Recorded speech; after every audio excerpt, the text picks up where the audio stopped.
Hi everybody, in this little video we're going to be looking at a situation where two objects are connected by a string, and we're going to look at the acceleration and the tension of the system when it is sort of released. So because the objects have different masses, one's going to move upwards, one's going to move downwards. We'll look to see how fast the system accelerates. So let's have a quick read. We've got two objects, A and B. The masses are 5 and 9 kilograms. So that quickly. That's 5, that's 9. The string that connects them is light and insensible, and it's passing over a smooth peg, so you don't have to worry about friction. Initially, the objects are held at rest, so sort of like paused, and then the system is released. I assume that, seeing as this object's lighter, it's going to go upwards, and the object B is going to move down.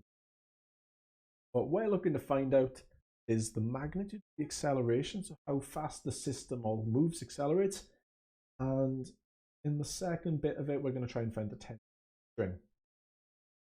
What we'll do, I'm just going to take the diagram, I'm going to label it in a bit more detail.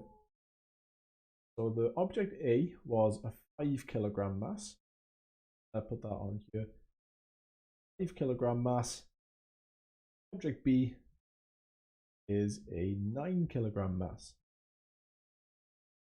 The direction of motion, that A will move upwards, B downwards.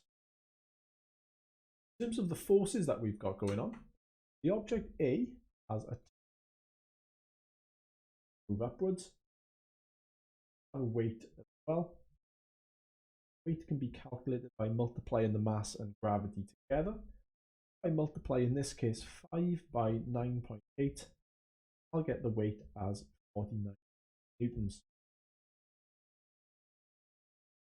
I consider the forces acting on this object in terms of F equals ma.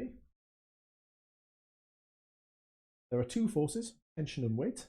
Tension is going upwards, so I'll consider this to be a positive force, and weight's going downwards, and more specifically, it's acting in the opposite direction to what the system is moving in. So I put tension positive, weight negative, and I'm going to substitute in what I know. Put the weight in as 49. I can put the mass in.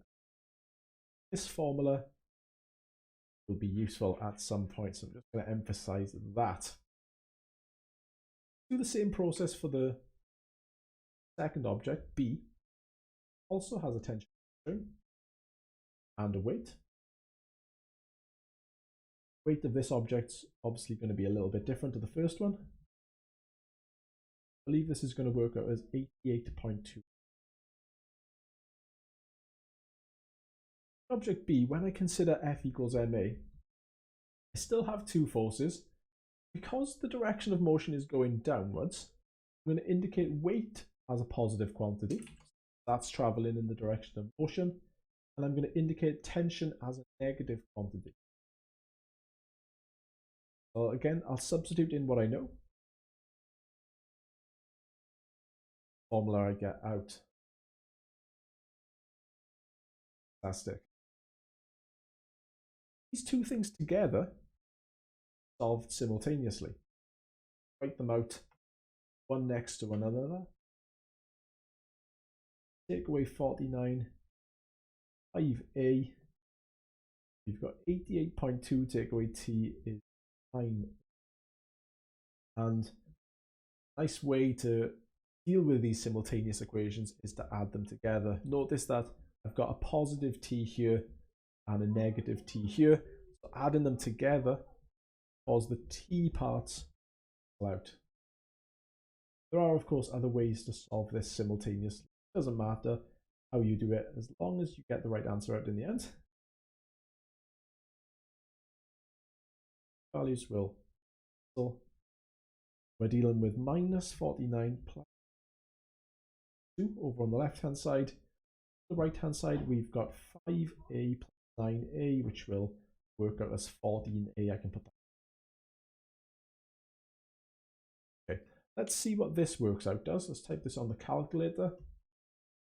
8 minus 49, no matter which way you write it around.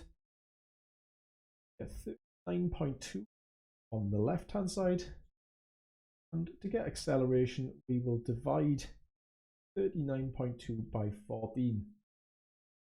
What we get here, divided by 14. Oh, lovely. So our acceleration of our system is 0.8 seconds squared. As with any set of simultaneous equations, once you've found one value, you can plug it back into one of the equations you started with. Take this one here. Should work either equation we choose. I've worked out acceleration. Plug that in here.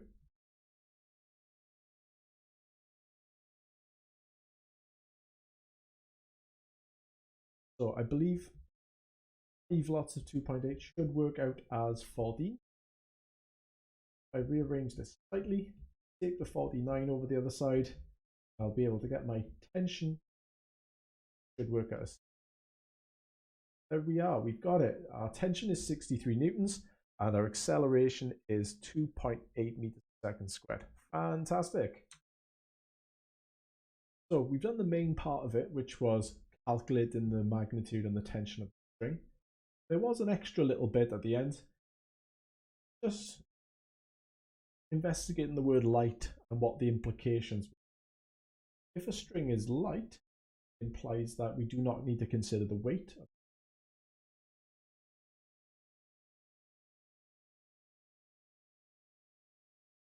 What that in turn implies that the tension in the string is